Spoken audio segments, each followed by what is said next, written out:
Bismillahirrahmanirrahim. Assalamualaikum warahmatullahi wabarakatuh. Alhamdulillahirabbil alamin.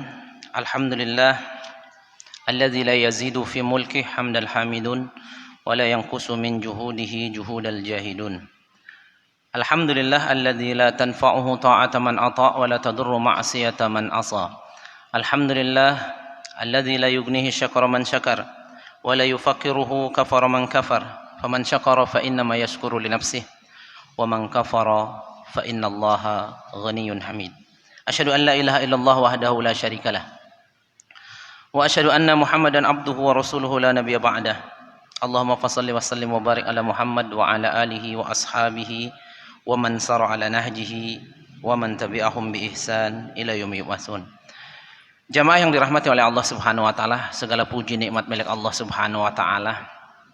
Di sore hari yang sangat teduh ini, Allah masih memberikan kita kesempatan untuk bisa hadir di majlis ilmu. Mudah-mudahan hadirnya kita di tempat ini tercatat sebagai amal saleh kita dan kelak bersaksi di hadapan Allah Subhanahu wa taala dan memperberat timbangan amal saleh kita. Salawat salam kita limpah curahkan kepada Nabi kita Muhammad sallallahu alaihi wasallam, suri tauladan uswah hasanah kita. Semoga Allah berikan kita semua keistiqomahan untuk senantiasa dapat menghidupkan sunnah Nabi kita Muhammad sallallahu alaihi wasallam. Jamaah yang dirahmati oleh Allah, Allah itu tidak pernah memuji dunia yang kita tinggalin. Bahkan Rasulullah pernah mengatakan apa? Ad-dunya mal'un. Dunia itu dilaknat oleh Allah Subhanahu wa taala. Dunia tempat kita ini hina. Dilaknat oleh Allah. Ad-dunya mal'unun wa mal'unun ma fiha. Semua yang ada di muka bumi ini dilaknat oleh Allah Subhanahu wa taala. Illa zikrullah.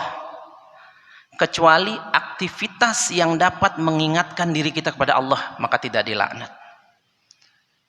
Awil alim, awil muta'allim, atau orang yang belajar agama dan yang mengajarkan agama, maka selain itu dilaknat oleh Allah. Allah sekalipun tidak pernah dalam Al-Quran memuji dunia ini. Cari ayat kalau ada Allah memuji dunia. Dunia ini hina, maka dinamakan dunia. Kemudian surga, kalau kita buka Al-Quran, enggak lebih dari 4 lembar pasti ada kalimat surga di situ. Buka lagi 1-2 lembar, ada lagi 1 lembarnya ada, terus begitu. Bahkan kalimat surga ini Allah sebutkan 120 kali dalam Al-Quran. Saking istimewanya. Maka mengingat dunia ini membuat kita lelah. Kita kalau pikirin dunia lelah kita. Enggak ada habisnya ngurusin dunia.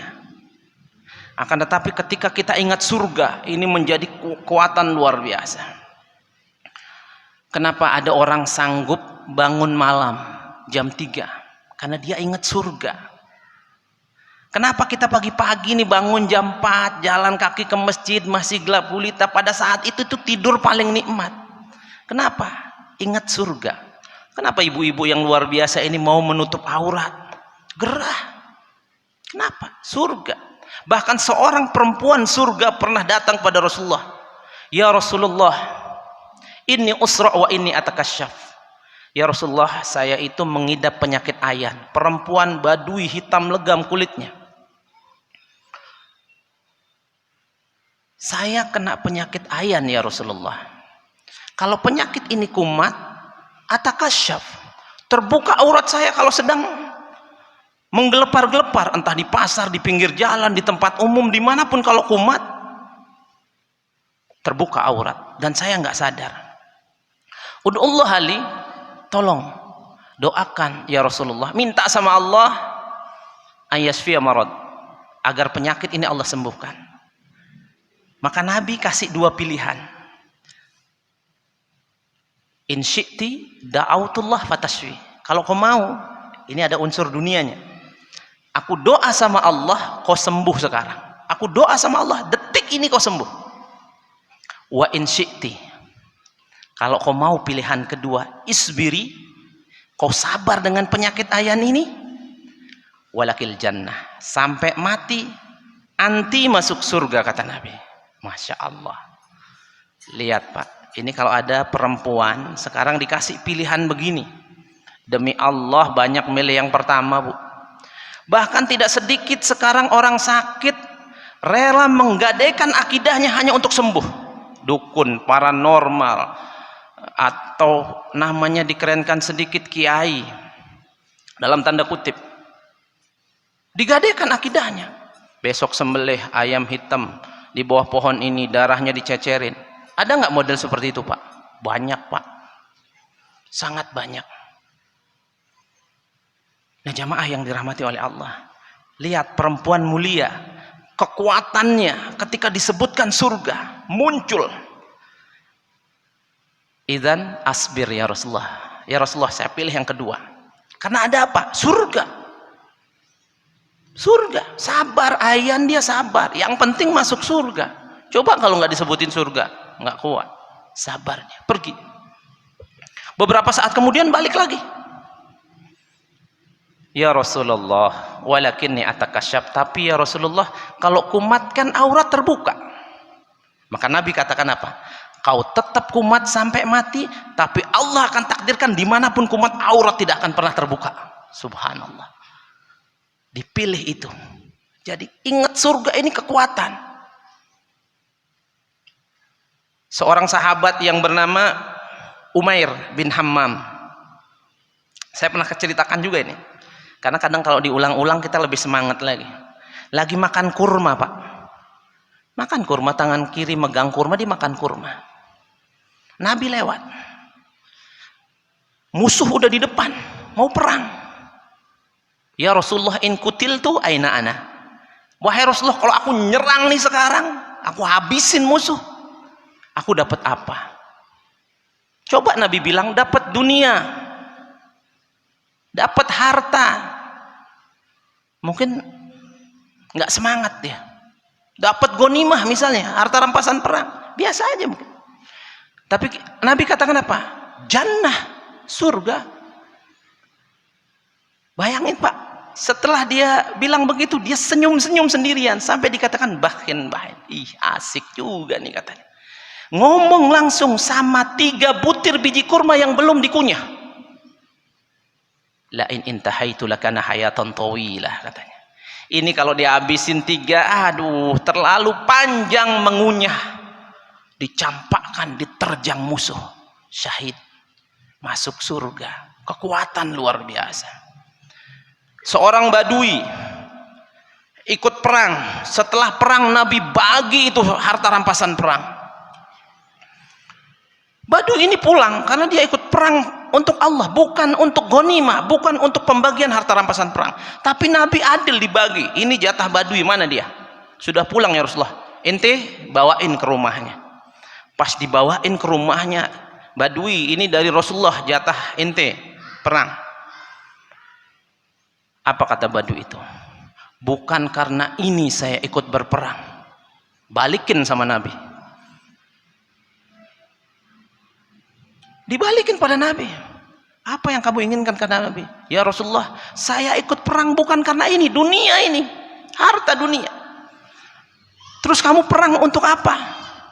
Saya ingin ya Rasulullah, di cekungan ini Pak Nahar, di sini tertusuk tombak katanya. Itu yang saya inginkan, biar dapat surga.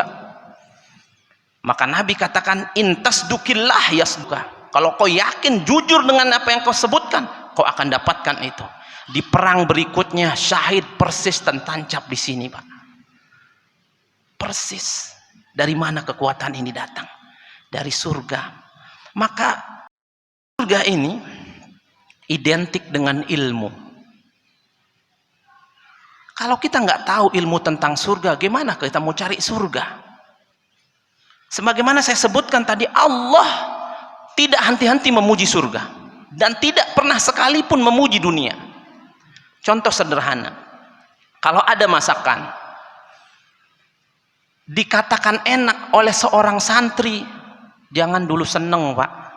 Karena santri itu standarnya yang penting banyak, kenyang, ada rasa penyedap, sudah cukup.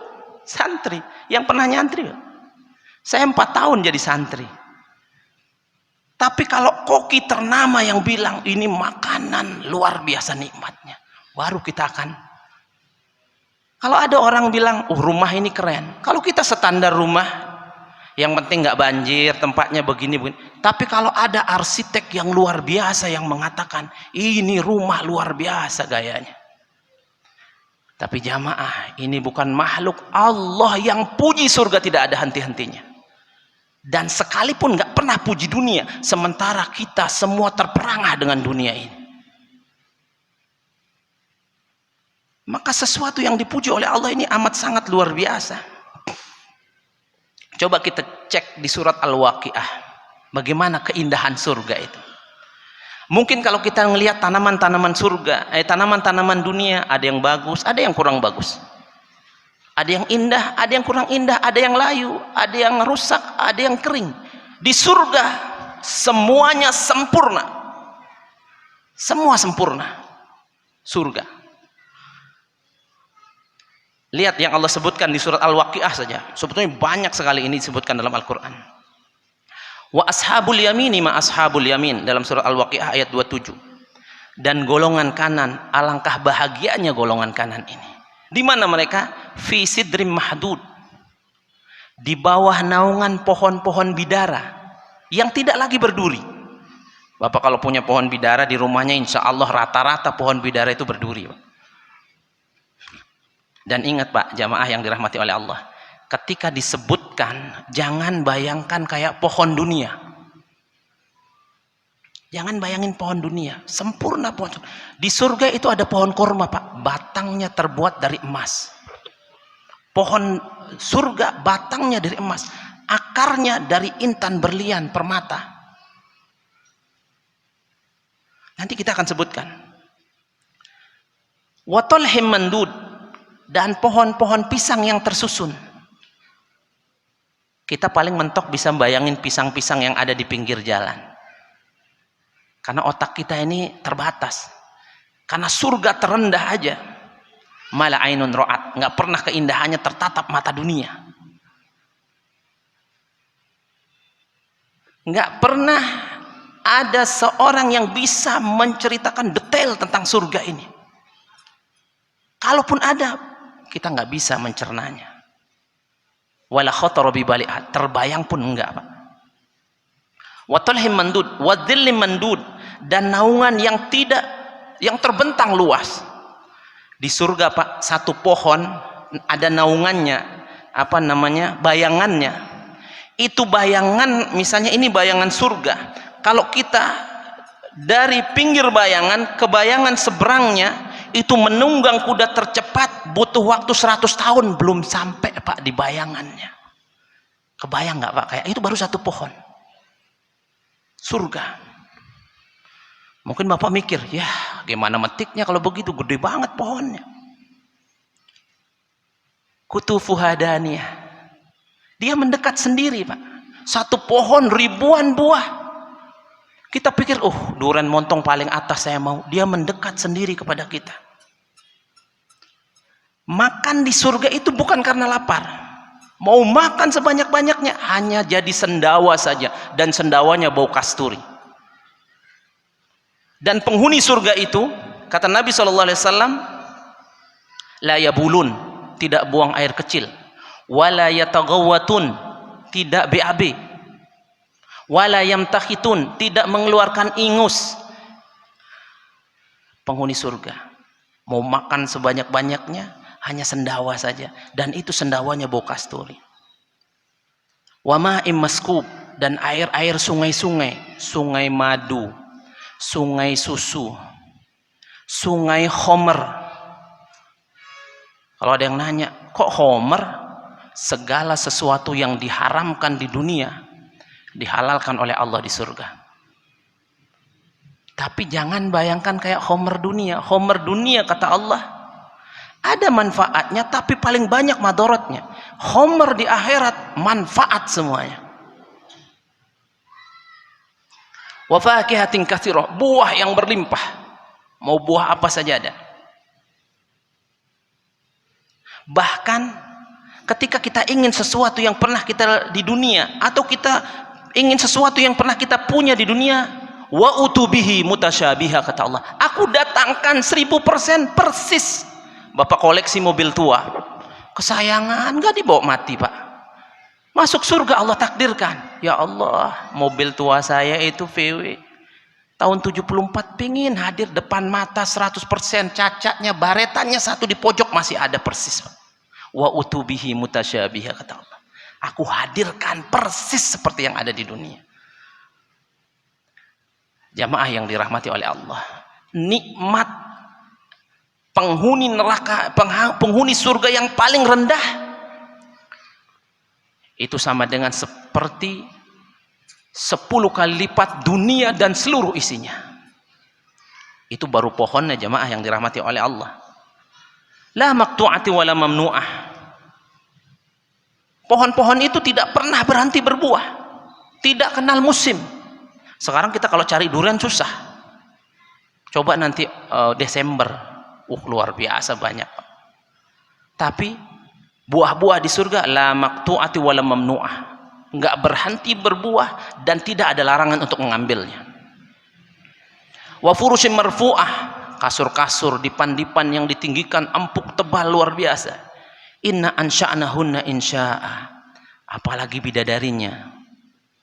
Aku menciptakan bidadari surga ini dengan langsung, kata Allah, enggak kayak anak kita, lahir, dirawat, besar, tua, mati. Bidadari itu langsung Allah ciptakan.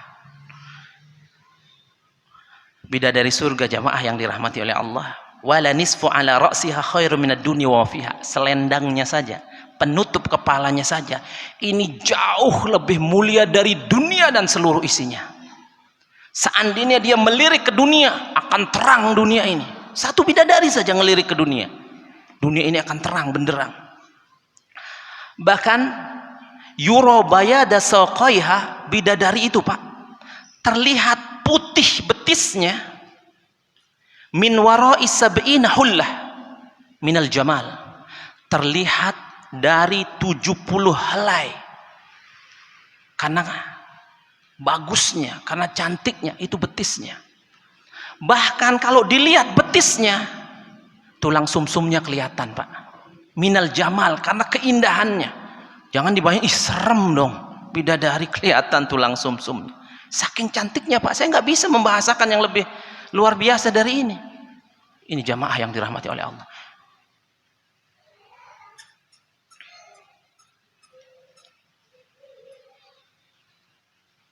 Inna azwaja ahlul jannah, sesungguhnya istri-istri. Di sini Pak garis bawahin istri-istri. Jadi bapak kalau masuk surga, istri bapak masuk surga, bapak bareng istri bapak di surga. Terus istri kedua siapa? Bidadari. Makanya ini ulama beda mentafsirkannya. Inna azwaja ahlil jannah, sesungguhnya istri-istri penghuni surga. Jadi dia dapat istrinya, rasa cemburu dari istrinya udah dicabut. Istri penghuni surga, laki-laki masuk surga, istrinya Allah takdirkan masuk surga, ditemukan di surga, plus Allah tambah dengan bidadari surga. Allah tambah dengan bidadari surga. La yagnina azwajahunna bi ahsani saut, nanti akan bernyanyi kepada suami-suami mereka dengan suara terbaik yang pernah didengar. Perempuan, ibu-ibu, mohon maaf kalau ada yang kurang cantik, sabar Bu, sebentar, 60 tahun mati kita. Bapak-bapak kalau ada yang kurang tampan, sabar Pak. Masya Allah, karena penghuni surga itu semua laki-lakinya setampan Yusuf, hatinya selembut Ayub, tingginya seperti Nabi Adam. Ibu-ibu juga seperti itu, cantiknya seperti cantiknya bidadari surga kalau masuk surga. Setinggi Hawa, Hawa itu sekitar 17 meter. Bapak nanti tingginya, khalaqallahu Adam wa tuluhu sittuna wa tuluhu sab'una dhira'an. Nabi waktu Mi'raj ngelihat Nabi Adam di langit pertama kalau nggak salah, tingginya itu 60 siku Pak, 70 siku. Jangan siku kita pendek-pendek, siku orang Arab yang paling tinggi cari Pak. Nih namanya siku. Zero. Anggap 30 cm, berarti 50 cm. Berarti sekitar 35 meter Pak tingginya Pak. Yang pendek-pendek sabar ya bentar. Cari masuk surga. Masya Allah, setinggi Adam. Yang kurang ganteng setampan Yusuf. Yang masih agak suka meletup-letup emosinya diberikan kesabaran seperti Ayub. Masya Allah. Ada nenek-nenek nanya Nabi. Nabi suka bercanda. Ya Rasulullah, a'adkhulul jannah. Ada nenek-nenek di surga? Enggak ada nenek-nenek di surga. Ya Allah, nenek-nenek ini guling-guling, meraung-raung kayak bayi belum dibeliin balon. Nah kecil belum dibilang. Nabi bercanda. Kenapa? Nabi bohong? Enggak. Karena tidak ada nenek-nenek di surga. Benar kata Nabi. Nenek-nenek itu kalau masuk surga umurnya antara 30 dan 33 tahun. Muda terus nggak akan tua. Makin hari makin tampan yang laki-lakinya, makin hari makin cantik yang perempuan. Berubah terus, semakin baik semakin baik. Kekal di dalam surga. Maka ada sebuah hadis yang mengatakan apa? Ana zaimun. Aku akan jadi jaminan kata Allah. Bi baitin fi rabdil jannah, sebuah istana di pinggiran surga. Istana Pak di pinggiran surga. Villa lah bahasa kita. Saya tadi dari puncak jam 12 zuhur, saya masih di puncak. Ada villa-villa indah di situ. Kita punya villa dunia saja yang nggak pernah dipuji oleh Allah. Ih, senangnya luar biasa. Allah janjikan sebuah villa di surga, bukan di puncak. Untuk siapa? Untuk orang-orang yang meninggalkan debat walaupun dia benar. Liman tarokal marok wa in kana muhiqqan. Bapak kalau debat sama teman bapak, bapak menang, teman bapak kesel. Bapak kalah, bapak kesel, temannya senang. Nggak enak Pak. Hindari debat-debat yang nggak manfaat itu. Kemudian Nabi bilang, wa ana zaimun bi baitin fi wasatil jannah. Aku juga akan berikan jamin dengan sebuah rumah di tengah-tengah surga. Bagi siapa? Bagi orang yang meninggalkan bercanda, bohong dalam bercanda. Bercanda boleh Pak, Nabi jadi bercanda. Tapi Nabi nggak pernah bohong dalam bercanda. Kita sekarang bercanda tapi banyak bohong di situ. Ini kalau fahamnya dibalikkan, nggak akan dibuatkan istana oleh Allah di tengah surga. Wa ana zaimun, dan aku jamin buat kalian rumah fi a'lal jannah, di puncak surga, fi jannatin 'aliyah kata Allah dalam surah Al-Ghasyiyah. Bagi siapa? Liman hasuna khuluquhu, yang baik akhlaknya.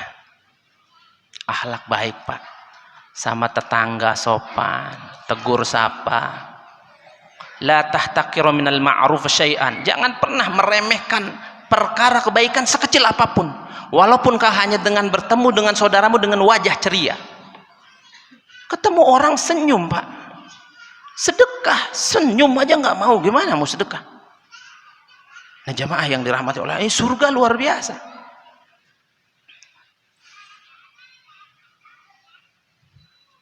Jamaah yang dirahmati oleh Allah Subhanahu wa taala, itu baru kita bahas beberapa saja tentang surga Allah Subhanahu wa taala. Sudah luar biasa surga ini. Maka ketika kita faham tentang surga ini, kita akan diberikan oleh Allah kekuatan untuk senantiasa beramal agar cita-cita kita bisa menapakkan kaki di surga Allah Subhanahu wa taala. Maka pernah saya sampaikan di sini, ketika kita mau cari surga itu, maka kita cek turunannya. Contoh ayat yang sering sekali saya baca, sering juga saya sampaikan di sini. Surat Ali Imran ayat 133. Wasari'u ila magfiratin min rabbikum wa jannatin arduhas samawati wal ard. Bersegera kalian semua menuju ampunan Tuhan kalian yang surganya seluas langit dan bumi. Uiddat lil muttaqin. Hanya Allah janjikan bagi orang-orang yang takwa. Jangan stop sampai di sini baca ayatnya. Cari yang takwa macam apa ya kalau mau dapat surga seluas langit dan bumi. Rencanakan dari sekarang. Maka kata Allah ayat berikutnya, alladzina yunfikuna fis sarra wad dharra. Amalan penghuni surga salah satunya, kalau bapak ibu mau surga seluas langit dan bumi, apa amalannya? Yunfikuna fis sarra wad dharra. Rajin infak sedekah di waktu susah, di waktu lapang dan di waktu sempit. Sekarang ini zaman susah, Bu. Zaman susah sekarang. Orang banyak nggak kerja, tetangga banyak nggak makan, saudara banyak yang di PHK. Susah sekarang. Bisa nggak kita di waktu susah ini sedekah? Jangan sampai perut kita kenyang, tetangga miskin, tetangga lapar. Saya sekitar seminggu yang lalu, saya kebetulan kalau ngantor itu seneng bawa pisang rebus. Saya bawa pisang rebus 2 biji. Allah takdirkan saya nggak sempat makan tuh. Saya bawa pulang. Memang rezeki pemulung ini. Saya udah rebus sendiri malam-malam, saya bawa. Saya pulang masih saya bawa di tas.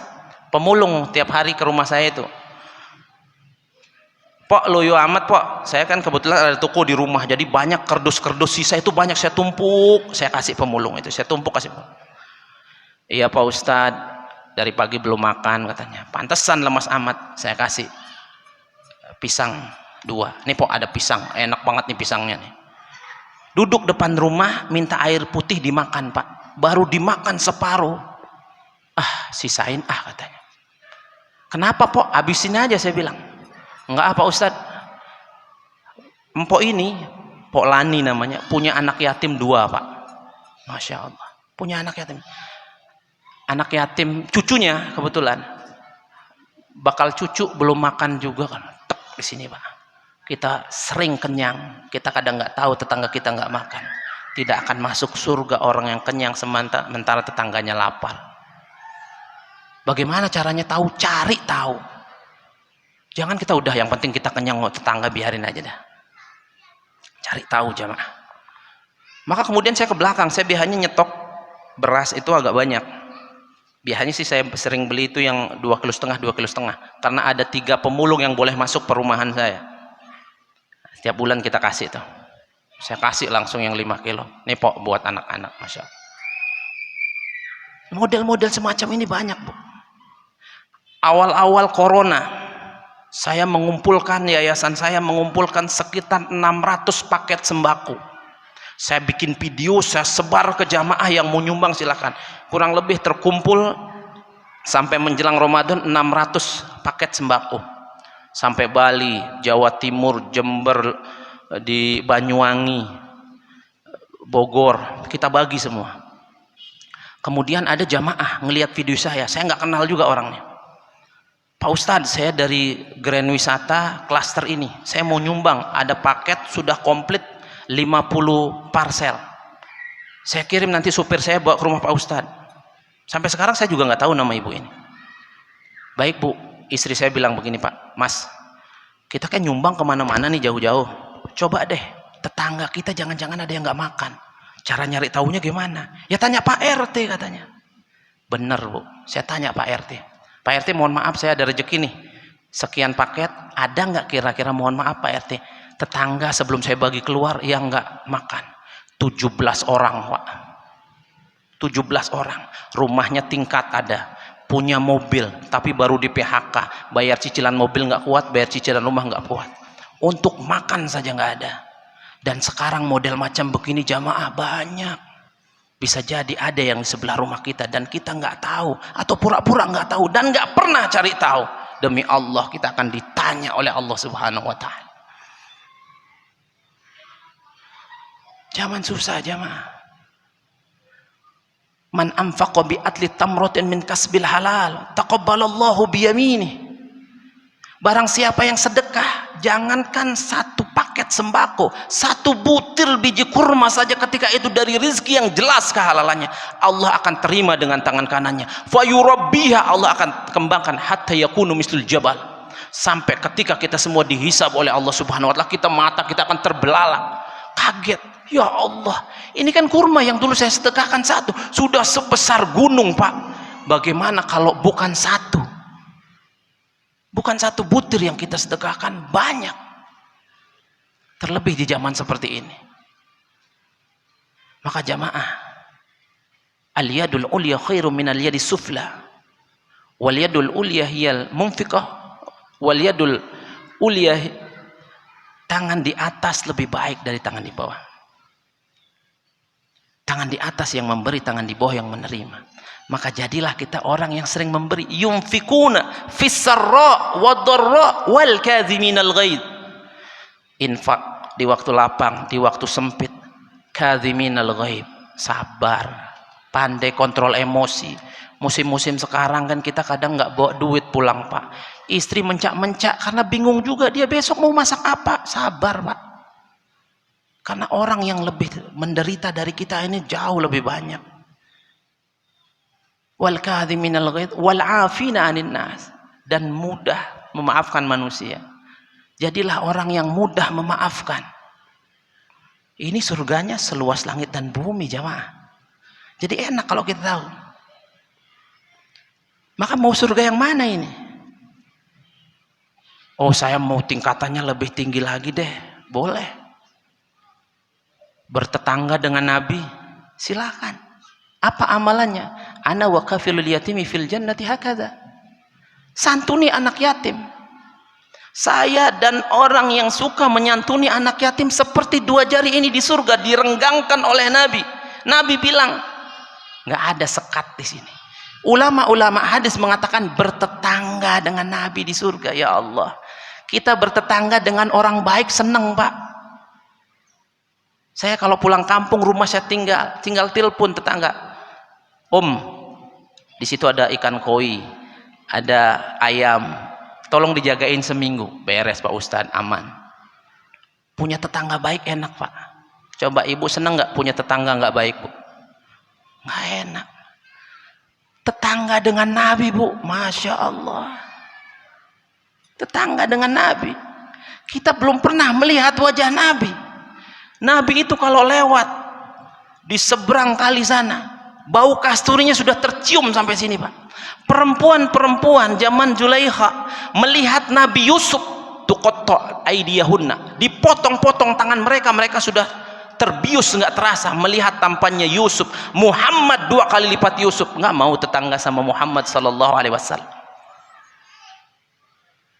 Nggak mesti banyak, Pak, semampunya. Anak yatim. Dan jangan lupa minta doa sama anak yatim. Minta doa, Pak. Ya Allah, doanya menggetarkan singgasana Allah Subhanahu wa taala. Kan bandel, anak yatim bandel wajar, Pak. Ini bapaknya ada, ibunya ada, tapi anaknya luar biasa. Ini kurang ajar. Santuni anak yatim, jamaah. Nggak usah dipelihara, kayak ada rezeki lebih, sisihkan buat anak yatim. Sisihkan buat anaknya. Kemarin saya dengar kisah pakai bahasa Arab. Kisah luar biasa. Sampai pertama saya dengar merinding, langsung nangis saya. Kisah ini dikatakan apa? Ada sebuah kisah, seorang syekh mimpi 3 kali bertemu Rasulullah. Dan Rasulullah bilang di 3 kali mimpinya ini, sekarang berturut-turut 3 hari mimpi, Pak. Orang alim ini. Mimpi ketemu Nabi, saya sampai sip di HP ini. Boleh nanti saya share ke Pak Imbar kalau mau, tapi pakai bahasa Arab. Mimpi ketemu Nabi 3 kali berturut-turut. Apa isi mimpinya? Tolong datang ke tolong datang ke orang ini, alamatnya di sini. Bilang sama dia, dia calon penghuni surga. Kalau mimpi sekali bisa jadi dari setan, Pak. Mimpi sama besoknya ketemu Nabi. Mimpi ketemu Nabi itu setan nggak bisa nyerupai Nabi, Pak. Pergi besok ke orang ini, alamatnya di sini. Bilang dia calon penghuni surga. Basyirhu min ahlil jannah. Sampaikan dia calon penghuni surga. Besoknya mimpi lagi 3 kali. Orang ini berazam, siapkan uang, rumahnya cukup jauh. Pergi dia ke Masjidil Haram. Dia tawaf, sa'i, umroh, kemudian nanya-nanya orang tentang kampung ini. Ada dekat Ka'bah kampungnya, dekat Haram. Ketemu kampung itu. Kemudian dia cari orang ini, namanya ini Fulan bin Fulan bin Fulan. Alamatnya di mana? Ketemu orang itu, kaget dia ngelihat orang itu, Bu. Dia mikir calon penghuni ini, surga ini jenggotan, baju gamis, pakai sorban, mukanya bercahaya. Ternyata enggak, Pak. Ini jangan biasakan menilai orang dari fisiknya, belajar dari sini. Kenapa ente ingin ketemu saya? Saya mimpi 3 kali berturut-turut dengan Rasulullah. Inti dijamin masuk surga. Allahu Akbar, sujud nangis. Apa dia bilang? Saya ini bukan orang baik, bahkan di kampung ini saya manusia paling bejat. Saya sholat selalu buru-buru, nggak pernah bener sholat saya. Saya nggak pernah melakukan amal-amal soleh, tiap hari saya maksiat. Syekh ini bingung, coba korek-korek lagi, ada nggak amalan kamu yang mungkin amalan basit, amalan sederhana, amalan remeh-temeh, menurut kamu ada nggak kira-kira? Diingat-ingat, oh ada. 1 bulan yang lalu tetangga saya meninggal. Ada ibu-ibu janda, armalah bahasa Arabnya, dan beberapa anaknya, berarti anak yatim. Mulai saat itu saya bagi gaji saya bagi 2 untuk ibu dan anak-anak ini. Cuman itu amalan saya. Ini Pak, penyebab dia masuk surga. Kemudian kata Syekh ini, ayo kita umroh. Ya Allah, saya bertetangga dengan masjid Allah, dengan Ka'bah, belum pernah. Bertahun-tahun saya nggak pernah umroh. Saya malu sama Allah. Udah berangkat, saya mandi dulu, bersihkan diri. Baru lihat Ka'bah, dia sholat, sujud lama, sholat 3 rakaat. Sujud terakhir, Allah cabut nyawanya, meninggal dalam keadaan husnul khotimah. Amalannya istimewa jamaah? Enggak. Bisa jadi amalan-amalan kita besar itu kecil nilainya di sisi Allah, karena kita masih punya hati yang riya. Kam min amalin shaghirin yukabbirhun niyyah. Berapa banyak orang amalan besar, haji berkali-kali, umroh ratusan, mungkin puluhan kali, tapi kecil nilainya di sisi Allah karena tidak ikhlas karena Allah. Wa kam min amalin shaghirin, berapa banyak amal-amalan kecil, yukabbirhun niyyah, besar nilainya di sisi Allah Subhanahu wa taala. Maka kita akan tahu jamaah, faqul i'malu, cukup kita beramal. Al-yaum, kata Ali, dunia ini al-amal, al-yaum al-amal, wal ghad al-hisab bila amal. Sekarang tugas kita amal soleh, amal soleh, amal soleh, biar Allah yang nilai. Nggak usah banyak pedulikan manusia, sesuai yang diajarkan Allah dan Rasulnya lakukan jamaah. Wal ghad, besok setelah kita wafat, hisab bila amal, sudah nggak bisa amal, hanya hisab. Nah ini jamaah yang dirahmati oleh Allah yang dapat saya sampaikan. Beberapa menit yang tersisa, kalau ada yang kurang jelas ditanyakan, mudah-mudahan bisa dijawab. Kalau nggak bisa dijawab, tanyakan.